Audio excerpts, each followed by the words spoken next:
Welcome to the Backyard Bounty Podcast from heritageacresmarket.com, where we talk about all things backyard poultry, beekeeping, gardening, sustainable living, and more. And now, here's your host, Nicole. Hello, everybody, and thank you for joining us for another episode of Backyard Bounty. I'm your host, Nicole, and today we're joined by Dr. Meghan Milbrath. She's the owner of Sand Hill Apiary and also a honeybee researcher at the Michigan State University. And today we're going to talk about breeding and developing our own resistant honeybee stock. So, Meghan, thank you so much for joining me today. Thank you so much for having me. Absolutely.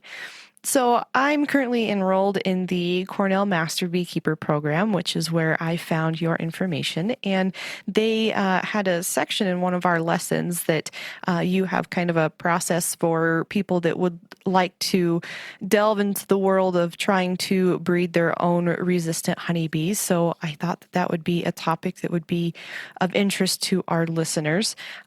So you obviously have quite the history, quite the experience with honeybees. Can you tell us a little bit more about that? Sure. So I started keeping bees just as a hobby when I was a kid. My dad learned keeping bees in 4-H when he was a kid in Wisconsin. And so I started when I was young, but just kind of dabbled and did it as a hobby for years. And then when I moved to Michigan, is when I started to do it. I thought it would be like a relaxing thing to do during my PhD, and it kind of coincided when everything was going downhill with bees in terms of bee health. And so I took it and really got much more involved in raising queens and selling queens, and I've been running it pretty much as a business since 2011. I usually try to have around 100 hives while I work. And so I do most of the queenery kind of through my own bee operation and just through my own bees. And then, like you said, I work at Michigan State University. So I work with a lot of queen producers and other universities that do breeding programs on doing it kind of more formally at the university as well. So it's all bees all the time. All the time. No break. Nope. But do you still find it as relaxing? I mean, yeah, that is the thing about bee. I do differentiate the times when I'm working and when the times when I'm just out enjoying, my bees. So. Sure. So when it comes to developing resistant stock, why would somebody want to do that? I mean, that's the goal for absolutely everybody. If we could get into a place where bees can function and be in good health in the context of the current threats, like that is the holy grail, right? I mean, that's right. The thing that we want is bees that can stay healthy with very little input. The issue that we face today is that most of the pests and pathogens that our bees are coming into contact with are what are known as emerging infectious diseases, meaning that they're new to our honeybees or they're new to the United States. So in the case of Varroa, that has a long association with a different species of bee, but with our bees, they just don't have the ability to deal with it. And then the same thing is true for the viruses that the mites transmit. So, for example, deformed wing virus has been around in bees for a really long time, but it hasn't been injected into them while they're pupating by the mites. So, sometimes it's a completely new virus, like some of the viruses we're dealing with, and then sometimes it's a virus that maybe isn't new but has a new pathway. So in all of those cases, we've got pathogens or pests that our bees just don't have the ability to manage. And we don't have the tens of thousands of years or hundreds of years or however long it would take before we get to what's called like a host parasite or host pathogen balance. In the long term, it doesn't help the parasite to be so deadly because then they can't get transmitted, so usually they just kind of reach a balance, but we don't have the time frame in order to do that. So if we can help it by breeding and doing stock selection, that's really what's going to get us to that good place. So currently the bees aren't able to do this on their own right now to, whichever ones die out, they die out, and then the healthy ones propagate. No, and that is not likely. That's actually not going to happen. And that's a really common misconception within, and this is, I'm talking about in the context of the United States and in the context for most beekeepers. Okay. So Yes, over time you have natural selection, and then you could have, bees get to that host balance. There's a couple reasons why that's not a thing that just kind of works at a practical level for beekeepers.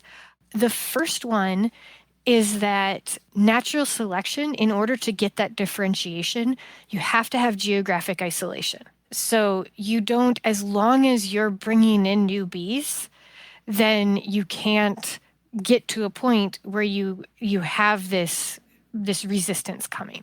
So for example, if I lived in a completely remote mountain valley and I let all of my bees die for a couple years and then just bred off of the strong ones, that works as long as I stay completely remote. In the United States and in North America, nobody hardly is remote for bees. Like, there are some cases. So it's not that, it's not that you couldn't do it. Mm-hmm. But one of the issues that I see is a lot of times people feel like they're doing it and they're going through the motions. So they're not treating their bees. Most of their bees die. They breed off the ones that are left. But they're getting this constant influx of new susceptible bees and new genes that are mixing in.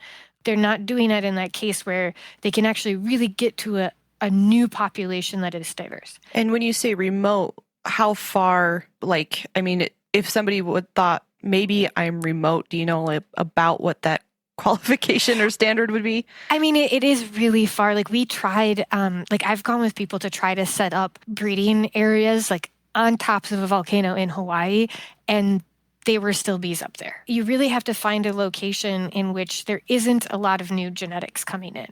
And it is relative, but in most places, and I'll talk to a lot of people too that say, oh, I know there aren't any beekeepers near me. And that is not true at all. There are bees everywhere in the United States. But one way that people can find it out is just set up a bunch of hives with virgins. And if they get mated, then you're not alone out there. So that would be the way that you would test it, is put a bunch of queen cells in just little nuke boxes. Mm-hmm. And if they come back mated, then you're not remote. So the other thing, though, is that the thing that makes Varroa really difficult is that we have the pressure from the parasite, the mite, but we also are working towards ability to either, and you say resistance, but sometimes it's more of a tolerance issue, mm-hmm. of being able to handle the viruses. So the mites do a lot of damage, but a lot of the death is caused by the viruses. And one of the things that we see is, let's say someone is in this really geographically isolated population. They do the live and let die, and they kill all the bees. They breed off of the ones that are remaining, and they have this population that is able to handle the threat in that region. A lot of times what we see is those bees, someone will be like, oh, you have survivor queens. I want them. Mm-hmm. Well, those queens have learned how to survive whatever viruses were killing off that population. But there's multiple types of deforming virus, and within those, they vary quite dramatically. They mix with each other. There's lots of different types of viruses. So you could have some that can handle that particular group of viruses, and you move those queens to another location that have different threats, and they aren't able to be resistant or tolerant of in that area. And so that's one of the really hard things. And I'm really careful. I do try hard to make sure that I'm breeding bees and raising queens off of bees that can survive without me putting in management. But one of the things that I've had is people will take them, put them into a completely different context, and they're not going to work. And my joke is that, if we had bees that could universally resist Varroa and the viruses that were transmitted, the problem would be solved. And if I personally had raised the bees that could single-handedly solved the greatest bee crisis in the last decades, I wouldn't probably be working and living in southern Michigan. I'd have a private island somewhere doing it's things that we're working towards. But even if you got to even in the success stories where people have been able to get some isolation, have been able to find these populations that can be locally tolerant, we're just not at the point where we can be like, oh, we've got this queen that's great for everybody and the problem's solved. If it is, there would not be all these conversations on Facebook and all this stuff about, who's doing what for treating for mites. Sure. So for the average, backyard or small scale beekeeper who isn't fully isolated, how can they incorporate this selective breeding into their own apiary? Yeah. So first, what I like to do is to talk about the difference between breeding and stock selection. Okay. There are some really cool breeding programs. And a lot of times that has to do with like selection for a particular trait, even looking at different ways that different genes are expressed, for example, and using genetic marker selection and things like that. So Minnesota Hygienic has been a great breeding program, and they end up with like a line of bees. Or there was just a very recent article about the grooming behavior of the Indiana, they have the mite biter stock that they developed. And like that came out of a really rigorous breeding program. What backyard beekeepers need to know is that that is going on and that there are super good educated people working really hard while we're all struggling to like find us those bees that can maybe have these behaviors. Because I think a lot of people think about like, oh, I have to be the one responsible for finding this bee. Mm-hmm. And in reality, like it's probably going to take a lot of efforts. And ultimately, we do need a resistant bee, but there's a lot of money and a lot of work going into finding resistant bees from breeding programs. So that's one thing is that a lot of backyard people, one of the things that people can do most is actually help with epidemic control. So when we're trying to find bees that are resistant, and we're doing it with stock selection, so just picking the best ones, a lot of times that happens with stepwise adjustments. So I've got some bees that are slightly more hygienic, let's say. Mm-hmm. And then the next generation is going to be slightly more hygienic. And the next generation is going to be slightly more hygienic. And the next generation is going to be slightly more hygienic. And finally, I get to a point that they can actually handle pretty high levels of, Varroa mites, let's say. But I need to make sure that all those little steps in there, that those bees are alive. And maybe that there's some bees that would be pretty good along that pathway. But if I'm in a context, so let's say, where I live in Michigan is really, really high for just risk. So there's tons of Varroa. If I just take a hive and set it out in my area, there'll be a really large amount of mites that are going to come into that hive. Those mites could overwhelm a colony and kill it, even though it maybe would be the one that I wanted to put beyond that pathway. And so it's really important that in the context of, there are people who are going to be doing breeding and there are people who are going to be able to do stock selection, but everybody else really has to do their part for epidemic control. So if you're not breeding off of that hive, or if that hive is not good for other reasons, it is really important that we take care to manage the mites in those colonies so they're not getting dumped on everybody else, and including your own other colonies that you're trying to breed from. So that's, I think, one of my big messages is that not everybody has to be a breeder for Varroa. You also have a really big role in just controlling the epidemic. Mm-hmm. So knowing that your bees are going to affect everybody around you and knowing that they're affecting the native bees and your neighbor's bees and the queens that you like, it is really important just to try to get the epidemic under control. That is done by everybody. For people who want to get to the point where they're getting better bees, and if you're at the point where you're raising queens, that's where I get into stock selection. So the difference from that and the university programs is I'm trying to find what are the best bees that are doing the best in my area under my care. And the method that I use for that is I take lots of good notes, and every queen has a number. So the way that I market, and the way that's worked best for me, is to use like pig ear tags or just like a plastic tag that I can staple to the front of the hive. And then that number goes with that queen. So let's say I get, you mail me some queens to try out. And so I have, Heritage Acres 1, 2, 3, 4, 5, 6, 7, 8, 9, 10. And each one of those queens will have a sheet of paper. And I use paper, but you could obviously do it online. And if that queen dies, that paper just gets thrown away. And I'm not worried about it anymore.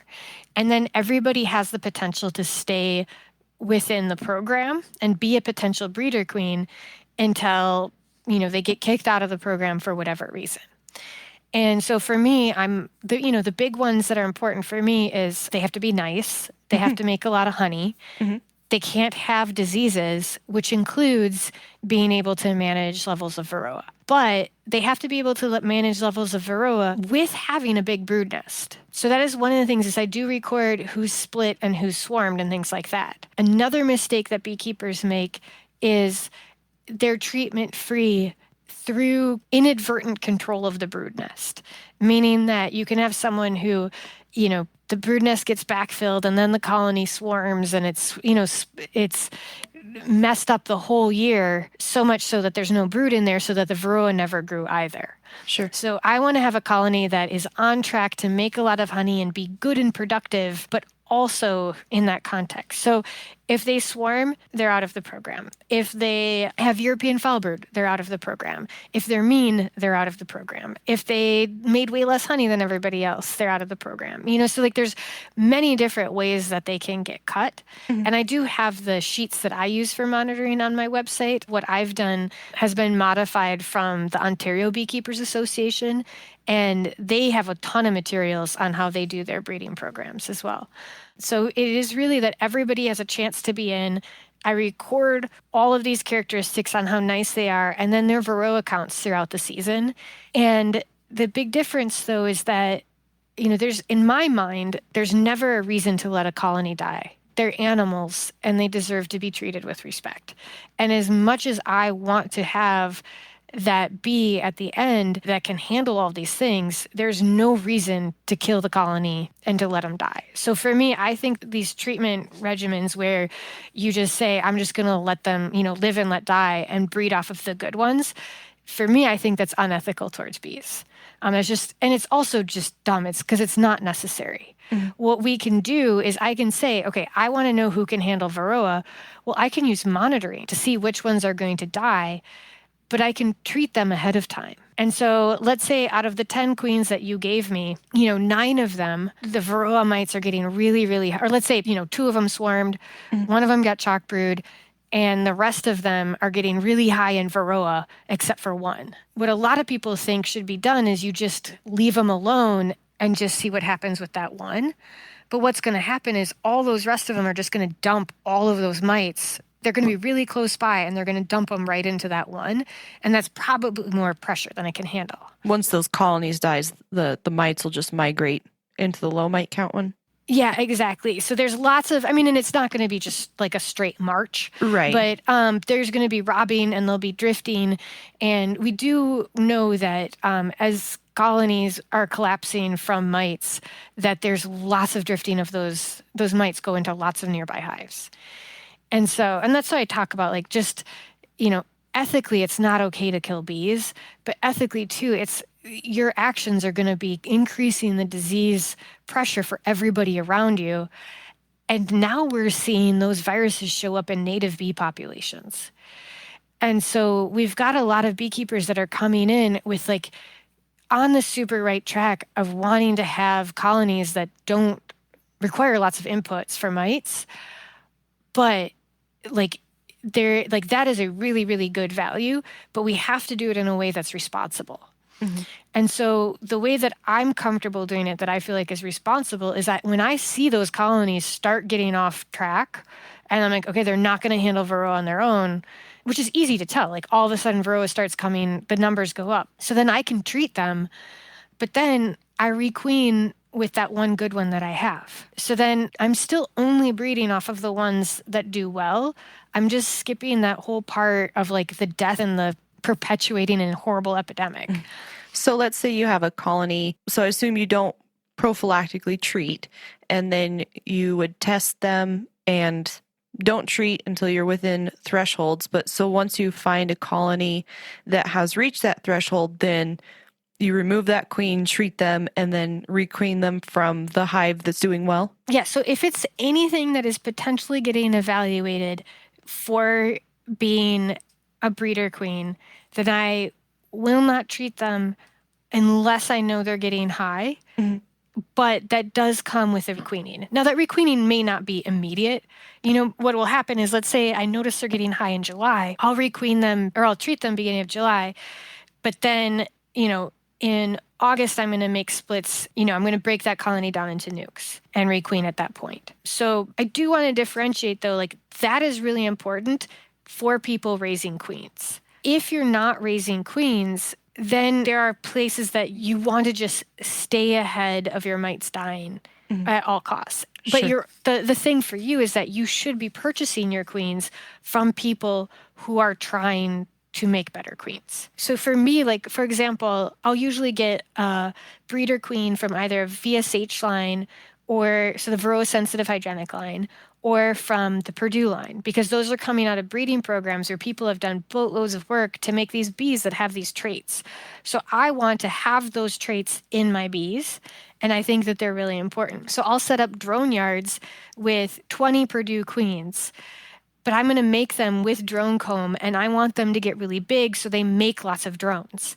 So those colonies, I may just be treating them because what I need is really healthy colonies with really good genetics nearby all my mating queens without bringing in a ton of disease pressure.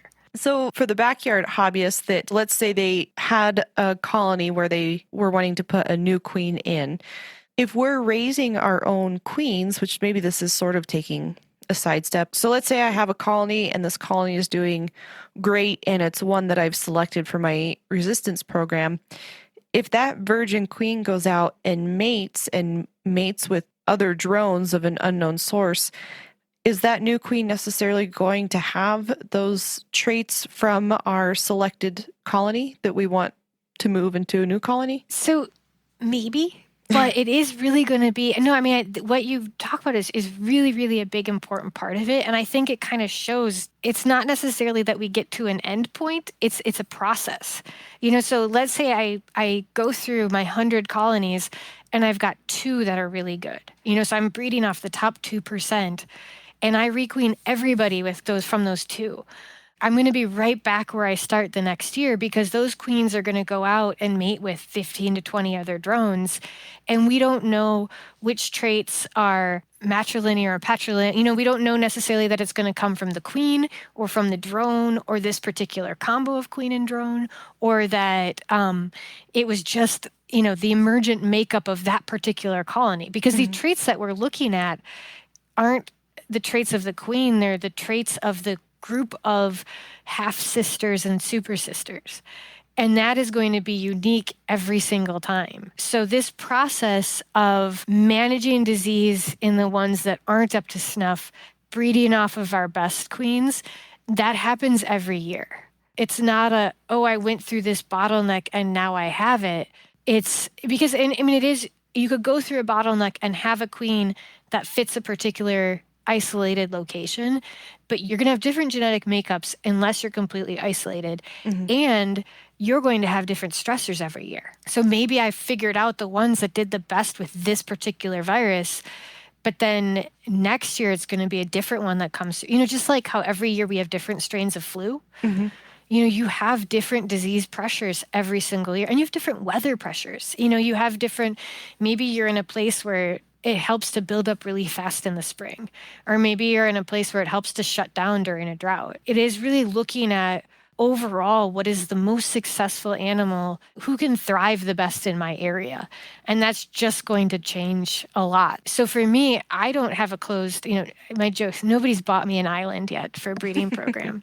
I'm open for offers, but I'm not doing a breeding program in a controlled place. And like I said, I try to have about 100 hives total. But really, if you're doing something where you're trying to find a particular rare trait, you have to have hundreds of hives. You have to be monitoring them very closely, and you have to be isolated. So that's kind of out of the realms of what most people can do. But what most people can do is acknowledge that I'm going to get tons of pressure coming in, I'm going to get lots of genetics coming in, but it's still really important for me to select and requeen off of the ones that are doing the best in my particular area. So I feel like, as far as somebody who just has a handful of hives in their location, it sounds like the best thing to do is start out with a reputable queen, treat for mites once they reach the threshold, and then if you have a stellar hive, then to requeen from that. Is that kind of the really basic nutshell of it? Yeah, exactly. So you're doing the best you can. So you're putting the best queens that you can find at the head of these colonies. And whether it's coming from your own stock or your neighbor's stock or a breeding program, you're always starting each year with the best queens that you can find. But you're making sure that if they're not making it, that you're paying attention to that, managing disease in those colonies So you're, being responsible for them and then requeening out of what you have. I think just to help people understand that it is kind of a lot of work and it's a large process. I mean, if it was easy, it would have been done. Right. We would all be just sitting around drinking coffee being like, remember when Varroa was so terrible? But like we're not there. It's horrible right now. And so I think it is a really good call to action to try to get people to pay attention to those, because amongst even just all small scale beekeepers, we've got great diversity, especially for people that are focusing on buying local. So like we have great diversity in bees. There could be some really good bees in there. And so they could really be helpful by finding those bees, sharing them with their neighbors, raising their queens off of them. It is really important that we do work together. I think it is just a lot of people want it to be so easy as, well, I just don't breed off of those, and then we've solved it. It's like anything. If you want to do it well and in a way that is actually going to lead to long-term change, it is kind of a slog where we monitor, we pay attention to why the ones are successful that are successful. We pay attention to why the ones failed, and we're just constantly requeening with the best queens that we can find. Sure. And I feel like a lot of beekeepers, it's almost counterintuitive where if I have a high mite load and I treat for mites, then my bees are never going to be able to learn to work through that. And we do have an episode coming up with Dr. Van Eagelsdorp that's going to cover this a little bit more. But I think that that's really one of the challenges is it just seems so counterintuitive. But yeah. And I think that's one of the things to think about is that most of our bees don't have the behaviors that allow them to manage mites. And it's not learned. It has to be like either they have it or they don't. Because, a dead colony learns nothing. And right now, most colonies left untreated die. And I think that's something that doesn't get out there enough. Is I get calls from thousands of beekeepers every year. And a lot of them are just people wanting to know why their bees died. And in most cases, it's because they got overwhelmed with parasites. And when we think about like disease dynamics in other animals, even though like we say it's counterintuitive, like if we think about bees really as animals, which they are, it does make more sense. So like you don't let a dog die of parasites because it never learned how to deal with the parasites. You just don't do that with other animals. The way, like if you have a flock of sheep and some of them are getting really high worm levels, you don't just let the ones with high worms die and transmit tons of worms and put eggs all over your field. Like that's just not how we do it. What we would do is we would treat the ones that are sick and then find the ones that are really healthy and breed off of the healthy ones. So I think it's more giving them the respect that we do to other animals. So I have this photo that I use a lot in my talks, and it shows a picture of my dog who looks like she's driving a truck. Mm-hmm. And if I let her drive the truck more, it's not going to make her better at it. Like she doesn't have thumbs. She's a dog. She's going to be a terrible driver regardless of how much time I give her at the wheel. And your bees, they don't have the capacity to deal with these viruses. So making them suffer through these illnesses, especially now that we know that the consequence is animal death, making it worse for your neighbors who are keeping bees and making it worse for the native bees, like that's just not acceptable anymore. Like I think before we knew those things and when we were just trying stuff out, like 10 years ago when we were just trying stuff out, and like, or even 20 years ago, like those things are, we have to try lots of things. But now that we know, like, hey, if I just let this colony die from Varroa and I don't manage this parasite, that's really, like, I feel like that's just kind of getting into irresponsible. And so what we want to do is say we need a long-term solution of breeding, but we know enough that we can do it responsibly. And that does require parasite management. And it's horrible, and I hate it. Like, I hate having to put stuff in hives. Everybody hates putting stuff in hives. It's expensive. The bees, you can tell the bees don't like it. There's nothing enjoyable about it. But I think what a lot of people forget is that Varroa, like parasitic death and dying because you're overrun with parasites, is horrible on the bees. And, a lot of people don't see it because it happens in the late fall or the winter when their colonies is closed, but they see it when they put their stuff on their hives. Mm-hmm. And I think if you had more people really understand, like, letting animals die from parasites is really horrible. And if you watch it, like if you open up a colony that is going through the throes of death from parasitic mite syndrome, you can see the bees look terrible. It does look like a dying animal.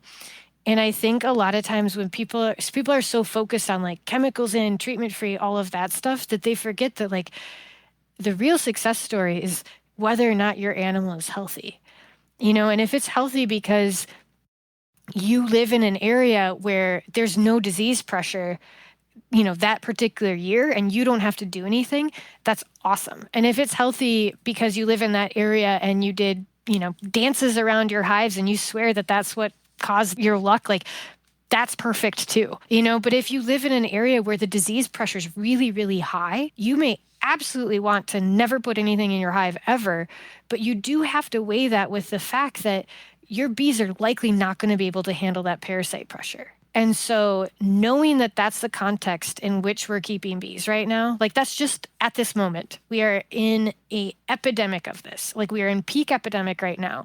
That is the current context. It's not going to be like that forever. It hasn't been like that forever. But like for all the people that are getting started right now, a lot of people are getting started because they've heard about the things happening with bees. And so like they're choosing, it's kind of a dumb decision, guys, but like you're choosing to get into beekeeping at like the hardest time ever because we have all these parasites that our bees can't handle. So like it puts beekeepers in these really tough situations. Like you don't want to put something in your hive, but we want to make sure that you're doing that, knowing that your bees can still, like for me, the top thing is like, are my bees healthy? Mm-hmm.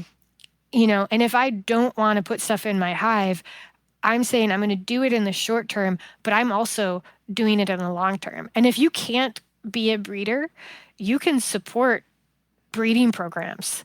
Like you can give money to the universities that are trying it. You can 100% support them. There's Project Apis M that gives tons of research grants. You can give it to like the Honey Board, to all these different organizations that will support breeding programs if you can't do it yourself.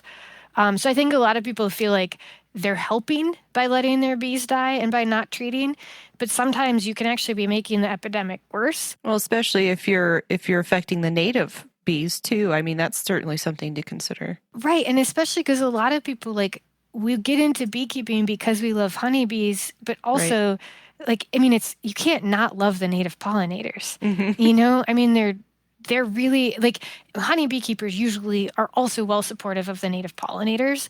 And one of the really hot topics right now in science is looking at what we call pathogen spillover. And so when you've got honeybees, like, and it's not that we don't see Varroa growing in other types of bees, but we have picked up the viruses in other species of bees.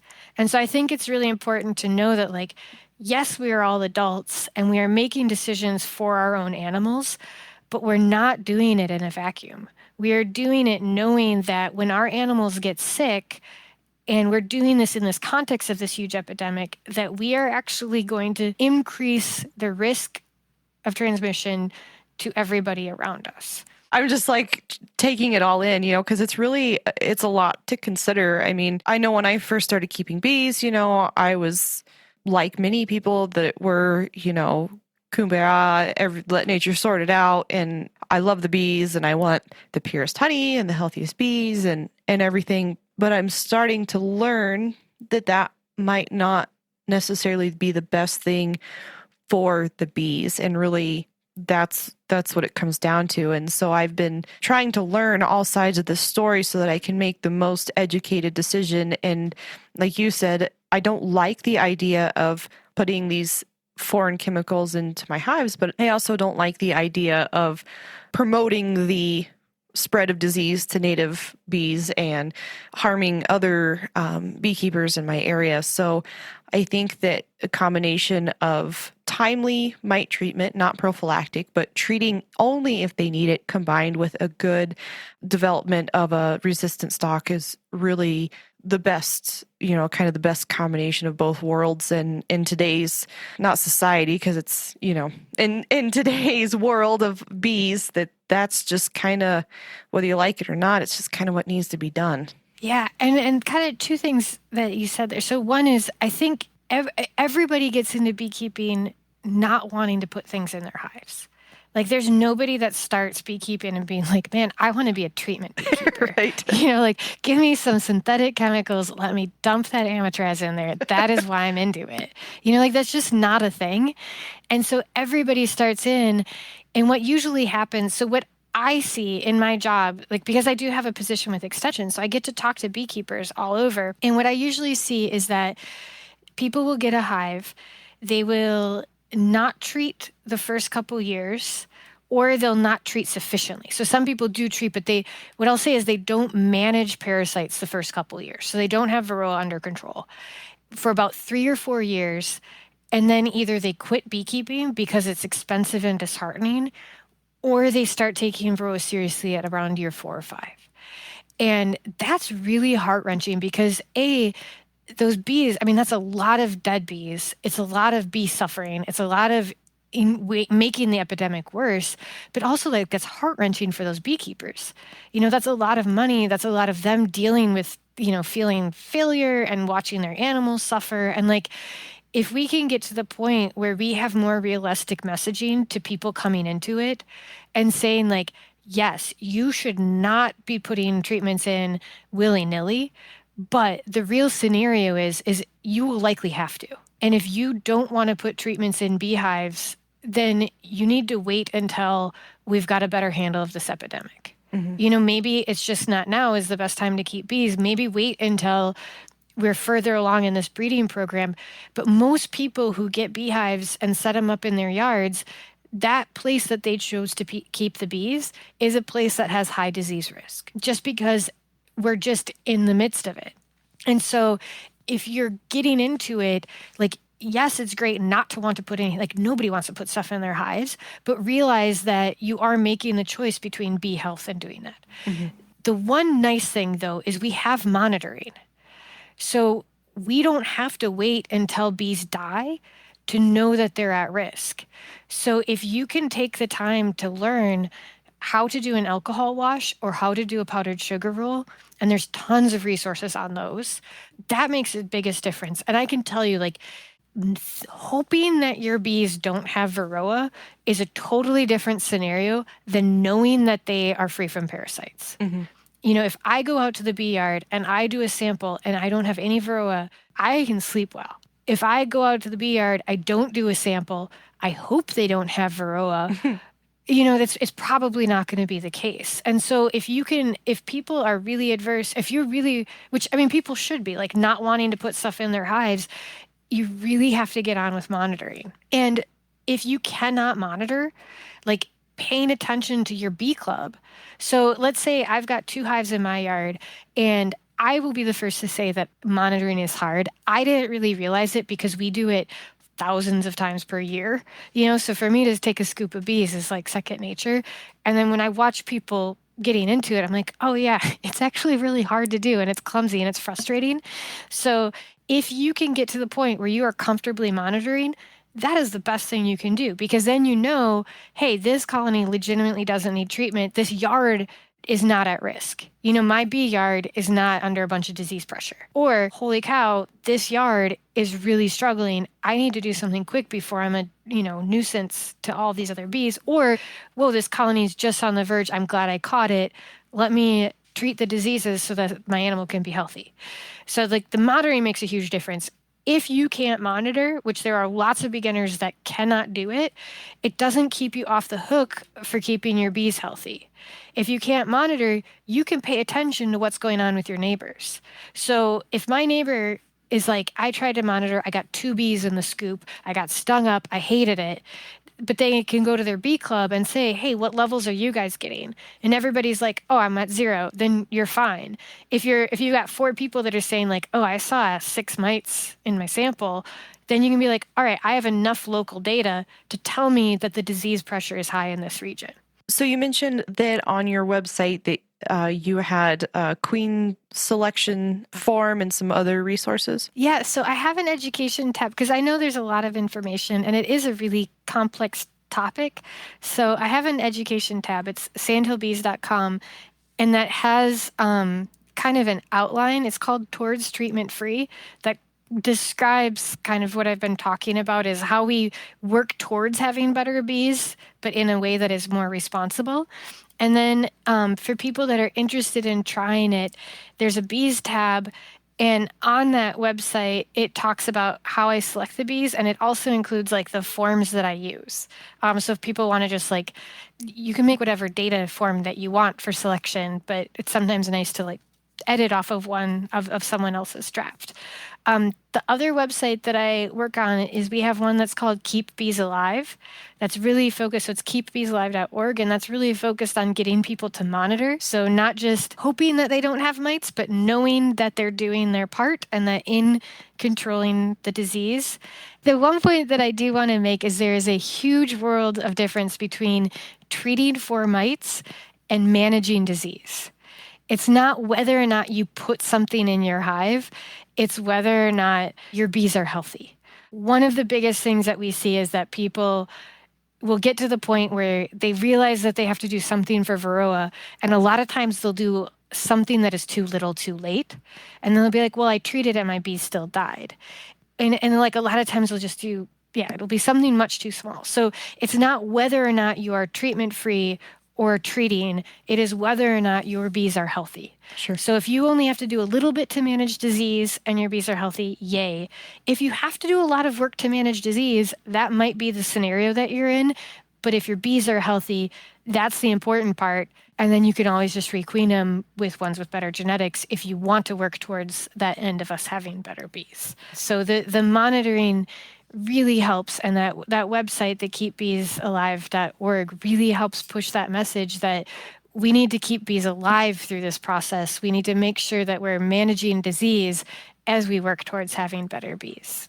Sure. And I definitely think that's a goal of all beekeepers, is to have alive, healthy, sustainable bees. So I'll put the links to those in the show notes so that people can find those and all of the other links that we've talked about along the way.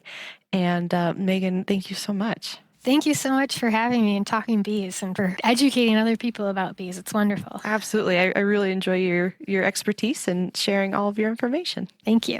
And for those of you listening, thank you so much for joining us for another episode, and we'll see you again next week. Thank you for listening to Backyard Bounty, a podcast by heritageacresmarket.com. Don't forget to subscribe and leave us a review. If you have a question you'd like us to answer on the show, please email us at ask@heritageacresmarket.com. Also find us on Instagram, Facebook, and YouTube at Heritage Acres Market. All the links mentioned in this podcast will be included in the description. See you again next week.